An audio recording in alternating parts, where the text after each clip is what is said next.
governo começou a distribuir mais de 1 milhão de doses de vacinas da Pfizer contra a Covid. Você vai ver também. O Instituto Butantan entregou 2 milhões de doses para o Ministério da Saúde. A Alemanha liberou a vacinação com o imunizante da Johnson & Johnson para todos os adultos. Palestinos e forças policiais de Israel entraram novamente em confronto. Uma pesquisa apontou que o agronegócio do Brasil pode perder mais de 5 bilhões de reais por ano com o desmatamento na Amazônia. Você vai ver a partir de agora no Jornal Toda Hora, edição da tarde. Olá, boa tarde. O governo federal começou a distribuir mais 1 milhão e 100 mil doses da vacina da Pfizer contra a Covid. Elas devem ser reservadas a pessoas com comorbidades e deficiência permanente, além de gestantes e mulheres que deram à luz recentemente. A logística de distribuição das doses da Pfizer foi montada levando em conta as condições de armazenamento do imunizante. No centro de distribuição do Ministério em Guarulhos, na região metropolitana de São Paulo, as ampolas ficam armazenadas a uma temperatura de 90 a 60 graus negativos. Ao serem enviadas aos estados, as vacinas passam para uma temperatura de menos 20 graus. Já nas salas de imunização, onde a refrigeração é de 2 a 8 graus, as doses precisam ser aplicadas em até 5 dias. Com isso, o Ministério da Saúde orienta que a vacinação com o imunizante da Pfizer seja realizada apenas nas unidades de saúde das 27 capitais brasileiras, de forma a evitar prejuízos e garantir a aplicação da primeira e segunda doses com intervalo de 12 semanas. O ministro da Saúde, Marcelo Queiroga, confirmou neste fim de semana que o governo brasileiro está prestes a assinar um novo contrato com a Pfizer para a compra de 100 milhões de doses da vacina contra a Covid para serem entregues entre setembro e dezembro deste ano. A imunização contra o coronavírus começou no país no dia 18 de janeiro. E até o momento, contando com esse último lote liberado, foram destinadas a todas as unidades da federação quase 75 milhões e meio de doses de vacinas. O Instituto Butantan entregou hoje ao Ministério da Saúde mais 2 milhões de doses da vacina Coronavac. A previsão é de que na quarta-feira mais 1 milhão de doses do imunizante sejam liberadas. Até quarta-feira, o governo de São Paulo prevê entregar 3 milhões de doses da Coronavac ao Programa Nacional de Imunizações. Assim, deve concluir o contrato inicial de 46 milhões de doses da vacina destinadas ao Ministério da Saúde. Com a entrega desta segunda-feira, o Instituto Butantan chegou a 45 milhões de doses liberadas. A segunda etapa do contrato vai ser de 54 milhões de doses da Coronavac. Mas o Butantan ainda aguarda a liberação de 4 mil litros de insumos para a produção. A previsão é de entregar até o fim de agosto as 100 milhões de doses referentes aos contratos firmados com o Ministério da Saúde. O estado de São Paulo começou hoje a vacinar contra a Covid os pacientes renais, transplantados e pessoas com síndrome de Down. São Paulo espera vacinar 120 mil pessoas com síndrome de Down, pacientes transplantados e pacientes renais em diálise que tenham entre 18 e 59 anos. Esses indivíduos fazem parte do grupo prioritário do Programa Nacional de Imunização. E nesta terça-feira vai ser a vez dos funcionários do metrô e da Companhia Paulista de Trens Metropolitanos, a CPTM. Devem ser vacinados todos os operadores de trens, independente da idade, e funcionários que têm contato com o público de idade acima de 47 anos. No dia 18, devem ser imunizados os motoristas e cobradores de ônibus municipais e intermunicipais. O governo paulista também anunciou a partir do dia 14 de maio a vacinação de pessoas com idade entre 50 e 54 anos com doenças pré-existentes ou deficiência permanente. Hoje foi o primeiro dia útil em que o comércio e o setor de serviços de São Paulo podem funcionar até às 9 da noite, 1 hora a mais do que era permitido. A mudança tinha sido anunciada pelo governo estadual. O toque de recolher vai ser das 9 da noite às 5 da manhã. É o mesmo horário do rodízio para veículos na cidade de São Paulo, dependendo do final da placa. De segunda para terça-feira, a restrição é para carros com placa final 1 e 2. No fim de semana, o estado passou da marca de 100 mil mortes pela doença, pela Covid-19, desde o início da pandemia. E o Ministério da Saúde informou que o Brasil já registra mais de 422 mil vítimas da Covid-19. O Brasil registrou mais 1.024 mortes por Covid em 24 horas. De acordo com a pasta da Saúde, o país tem agora 422.340 vítimas. Também houve o registro de mais 38.911 novos casos. No total, mais de 15.184.000 diagnósticos positivos já foram contabilizados. A média móvel de mortes nos últimos 7 dias baixou mais um pouco e está em 2.100 vítimas diárias. Esta é a menor média móvel de mortes registrada desde 17 de março, quando estava em 2.031 vítimas. E a curva de novos casos ficou em 61.411 confirmações por dia. No mapa da evolução da doença pelo país, podemos verificar que dessa vez nenhum estado registrou alta nas mortes. Em estabilidade estão 11 estados: Bahia, Ceará, Maranhão, Minas Gerais, Paraíba, Paraná, Piauí, Rio de Janeiro, São Paulo, Sergipe e Tocantins. Já em queda, aparecem 16 unidades da federação: Acre, Alagoas, Amapá, Amazonas, Distrito Federal, Espírito Santo, Goiás, Mato Grosso do Sul, Pará, Pernambuco, Rio Grande do Norte, Rio Grande do Sul, Rondônia, Roraima e Santa Catarina. E o país já aplicou mais de 53 milhões e 64 mil doses de vacinas contra a Covid, vacinas da Pfizer, AstraZeneca e Coronavac.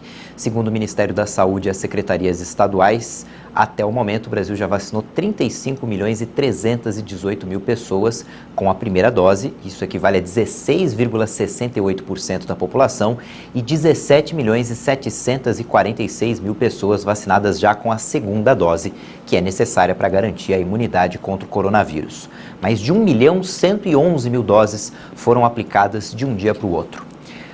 O balanço da Universidade Johns Hopkins dos Estados Unidos aponta que o mundo todo já tem 158 milhões e 355 mil casos confirmados de Covid desde o início da pandemia e o mundo se aproxima de 3 milhões e 300 mil mortes. São exatamente 3 milhões e 293 mil vítimas até agora. Começa amanhã a segunda etapa da campanha nacional de vacinação contra a gripe. A previsão é de vacinar no total cerca de 80 milhões de pessoas. A segunda etapa da campanha nacional de vacinação contra o vírus influenza vai até o dia 8 de junho. Essa nova fase da campanha é destinada a idosos com mais de 60 anos e professores. Cerca de 33 milhões de pessoas devem ser imunizadas nessa etapa. A terceira fase, que será entre 9 de junho e 9 de julho, vai ter como público-alvo integrantes das Forças Armadas, de Segurança e de Salvamento, pessoas com comorbidades, condições clínicas especiais ou com deficiência permanente. A fase também deve incluir os caminhoneiros, trabalhadores de transporte coletivo rodoviário e trabalhadores portuários. Ainda vão ter direito à vacina os funcionários do sistema de privação de liberdade, população privada de liberdade e adolescentes em medidas socioeducativas. A campanha teve início no mês passado e a estimativa é de vacinar no total 79 milhões e 700 mil pessoas. A Caixa Econômica Federal libera hoje saques e transferências da primeira parcela do auxílio emergencial para os nascidos em julho que não fazem parte do Bolsa Família. A segunda parcela para esse grupo será depositada a partir do próximo dia 2 de junho.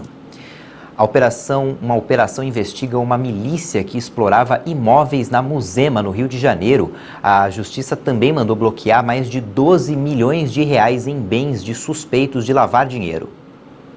A Polícia Civil do Rio de Janeiro cumpriu 8 mandados de busca e apreensão contra uma milícia que explorava imóveis na zona oeste da capital fluminense. A Justiça também mandou bloquear 12 milhões e 400 mil reais em bens. A Operação Caixa de Areia apura um esquema de lavagem de dinheiro para suspeitos que já estão sob investigação de uma tragédia. Há 2 anos, 24 pessoas morreram no desabamento de 2 prédios no bairro de Muzema. Segundo a Prefeitura do Rio, os imóveis eram construções irregulares e chegaram a ser interditados 2 vezes. De acordo com as investigações, pessoas atuavam como empresários do ramo imobiliário ilegal na região. Movimentaram recursos incompatíveis com a capacidade financeira declarada, com grande quantidade de dinheiro vivo em contas bancárias. O agronegócio brasileiro pode perder mais de 5 bilhões e meio de reais por ano com o desmatamento na Amazônia.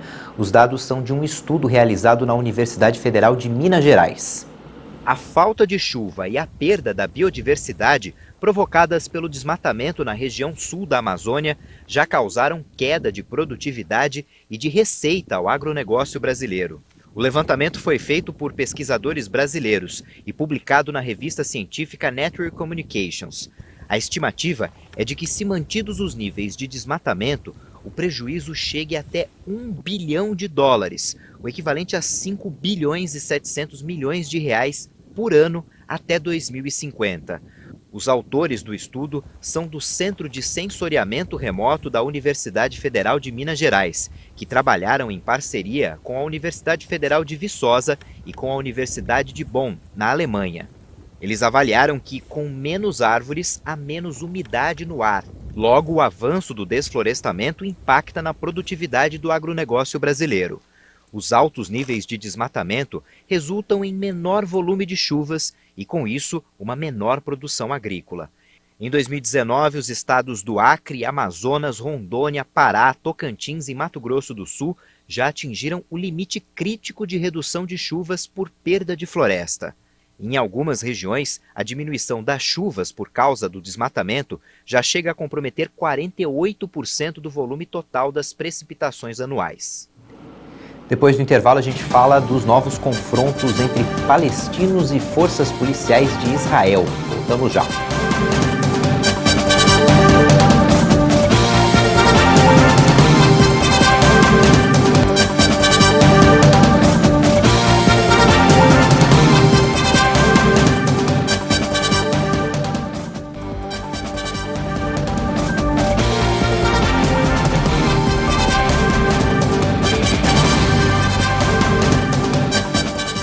Estamos de volta a 1h16 no horário de Brasília. Um levantamento feito pela Agência Nacional do Petróleo apontou que o preço do etanol subiu mais de 2% em 20 estados na última semana. De acordo com a pesquisa, o estado da Bahia teve a maior alta, quase 4% de aumento, mas é o estado do Rio Grande do Sul que teve o maior preço, quase R$ 7,00 o litro. Já São Paulo teve a menor média de preço, com o litro do combustível custando aproximadamente R$ 4,00.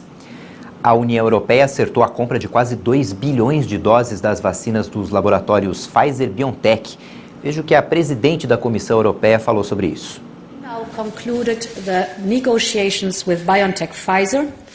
Concluímos as negociações com a BioNTech Pfizer para um novo acordo, de olho em 2022 e 2023. O novo contrato garante 1,8 bilhão de doses de imunizantes, principalmente porque há mais 3 tópicos que estão claros para nós. Temos que cobrir com as vacinas em potencial. A chefe do Executivo Europeu apontou que os próximos passos na estratégia do bloco de imunização contra a Covid incluem a aplicação de injeções de reforço, o combate às variantes e a vacinação de adolescentes. Von der Leyen acrescentou que o novo acordo vai ser seguido por outros contratos e outras tecnologias de vacinas. O imunizante da Pfizer-BioNTech, que usa a tecnologia de RNA mensageiro, é a base da estratégia de imunização do bloco europeu para conter a pandemia. Outros 2 contratos já haviam sido assinados com as empresas em novembro de 2020, garantindo 300 milhões de doses, incluindo uma opção para mais 100 milhões, e em janeiro um segundo acordo com os mesmos números. Até o momento, a União Europeia assinou contratos e autorizou o uso das vacinas anti-Covid da Pfizer-BioNTech, Moderna, AstraZeneca e Johnson & Johnson. Todos os adultos da Alemanha poderão tomar a vacina contra a Covid-19 da Johnson & Johnson. Antes, a vacina era restrita aos idosos por causa dos potenciais efeitos colaterais. Presumo que até o final de maio e início de junho, todas as pessoas com mais de 60 anos na Alemanha que quiserem poderão ser vacinadas. E as maiores quantidades e entregas de vacinas Johnson & Johnson são esperadas para junho e julho, ou seja, mais de 10 milhões de doses. A Alemanha havia inicialmente recomendado as vacinas AstraZeneca apenas para pessoas mais velhas, após a preocupação com vários casos de coagulação do sangue entre os vacinados mais novos. Mas desde então, abriu a imunização para todos os adultos que desejarem após consultas com médicos. A Agência Europeia de Medicamentos afirmou que os coágulos sanguíneos devem ser listados como um efeito colateral raro das vacinas da Johnson & Johnson e AstraZeneca, mas que os benefícios superam os riscos. A cúpula de líderes da União Europeia discutiu no fim de semana a proposta americana de suspender temporariamente as patentes de vacinas contra a Covid. Reunidos para uma cúpula de 2 dias em Portugal, a maioria dos 27 líderes europeus se mostraram céticos quanto à proposta americana, justificaram a política mais generosa sobre as exportações de vacinas e pediram ao governo de Joe Biden para seguir pelo mesmo caminho. A União Europeia é a farmácia global e está aberta ao mundo. Até hoje, na União Europeia, foram produzidas 400 milhões de doses de vacinas e 50% delas, 200 milhões, foram exportadas para 90 países diferentes do mundo. Então convidamos outros a fazer o mesmo. Esta é a melhor maneira, neste momento, de abordar os gargalos e a falta de vacinas pelo mundo.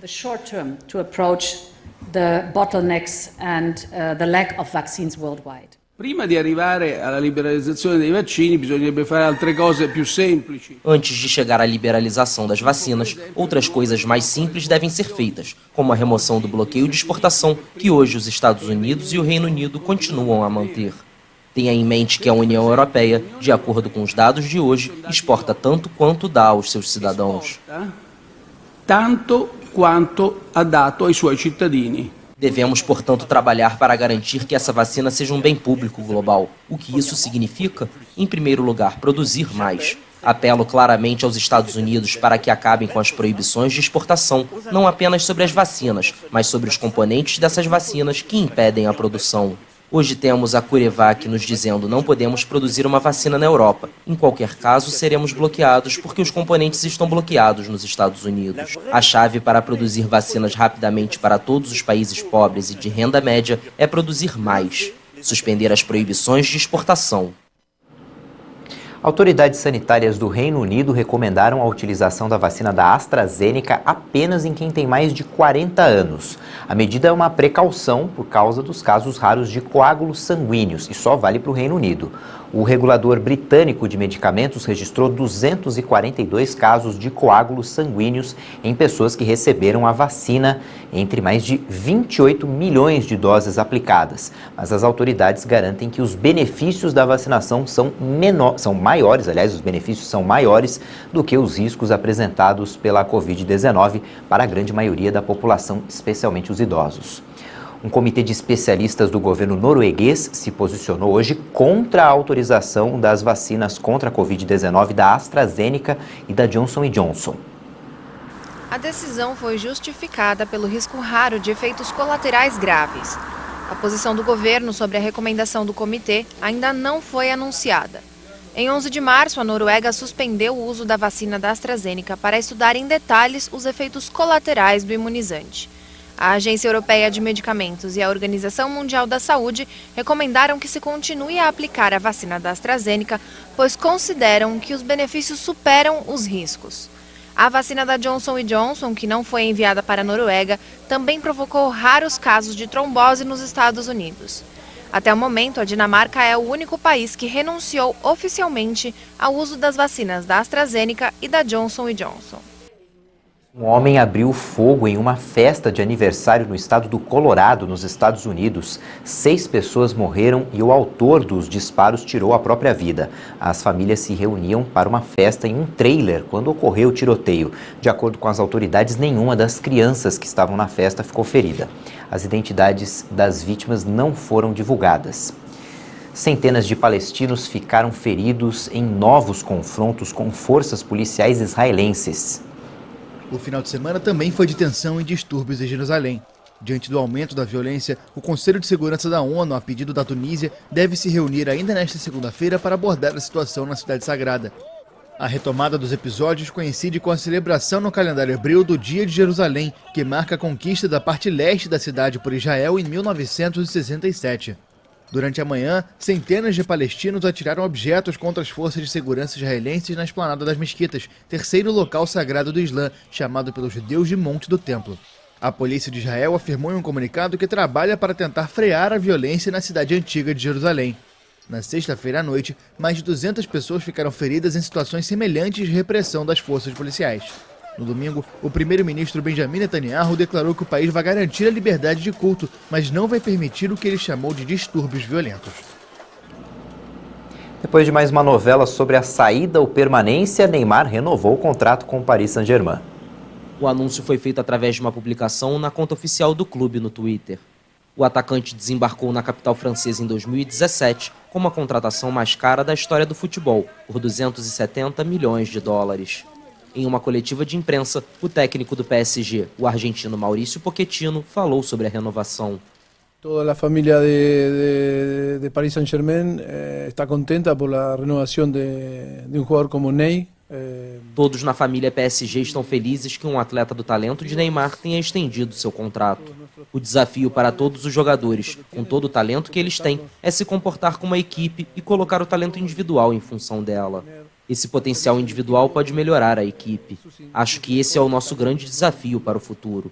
E fica mais fácil com grandes jogadores talentosos como Neymar, que escolheu ficar aqui por mais alguns anos. Para o futuro, pero bueno, construir siempre es más fácil construir con grandes jugadores de talento, como en este caso Neymar, con su compromiso de estar aquí muchos años más, ¿no? A renovação foi confirmada 4 dias após a amarga eliminação nas semifinais da Liga dos Campeões contra o Manchester City. A permanência do jogador de 29 anos permite ao PSG continuar a sonhar com o título da competição, após a derrota na final da edição de 2020 para o Bayern de Munique. Esse fim de semana, o Bahia conquistou a Copa do Nordeste pela 4ª vez na história. O jogo terminou em 2-1 para a equipe baiana no tempo regulamentar contra o Ceará. E como o Ceará tinha vencido o primeiro jogo por 1-0, esse resultado levou a partida para os pênaltis. E o tricolor de aço acabou levando a melhor nos pênaltis, ganhando por 4-2. Com essa vitória, o Bahia fatura 3,5 milhões de reais em premiação. E também assegura uma vaga na terceira fase da Copa do Brasil do ano que vem. Essa edição fica por aqui, outras informações você confere já com a Juliana Dariva e no YouTube você pode rever as nossas reportagens. Tchau, boa tarde.